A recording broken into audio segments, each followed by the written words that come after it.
Hi everyone, welcome to my first long-form YouTube video. I wanted to show you a tutorial on how I made these cute sticker albums to store all my stickers. Here's a list of materials and everything that you'll need to make one of these albums. I'll have all my material links posted in my Amazon storefront, and you can find the link to that in the description of this video. I like to use thicker laminating sheets for these. Mine are 7mm, and they always have the perfect sturdiness to them. So starting with your paper trimmer, you're going to want to trim your 12 by 12 inch paper down to 10.25 by 8.5 inches. I found that this size seems to accommodate most of my sticker sheets. After cutting, you're going to want to score at 4.5 and 5.5 inches on the side that will be the inside of your album, and this will make folding your book a lot easier later after it's been laminated. Next, I like to round all four corners of my paper, which you'll do again later after it's laminated. And then I go in with a pencil and I start marking the places where I will need to punch holes. So it's 3 at the top, 3 at the bottom, and then 1 in the very center of the paper. Marking the spots to hole punch is helpful, but really not necessary. You can also just eyeball this step. Now I'll go in with my hole punch and hole punch all the spots where the elastic is going to run through the album.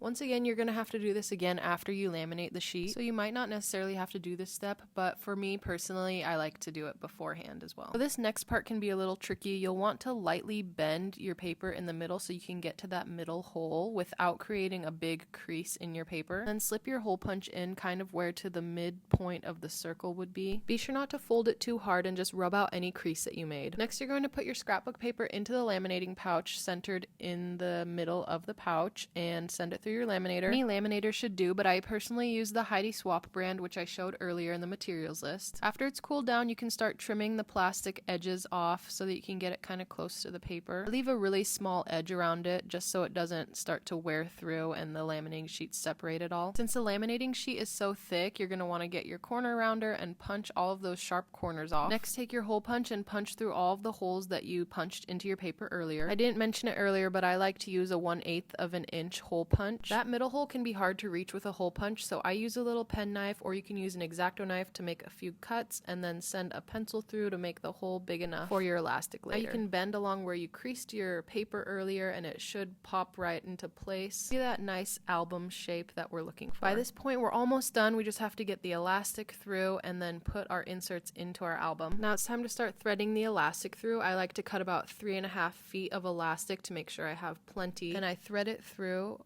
one of the top side holes from the back all the way down to its counterpart at the bottom. Slide it through that hole and then come in through the outside again, through that middle hole, and all the way down through the bottom middle hole. And I try to keep an even tension throughout, but this can be adjusted really easily later. So once I go through the bottom hole, I'll go back out from the outside again. You'll see here in a second. Back to the inside of the album, and it'll go all the way down to the final hole that doesn't have any string through it. And once I get it threaded through that final hole, you can see you have 2 strings on the outside of the album hanging down like this.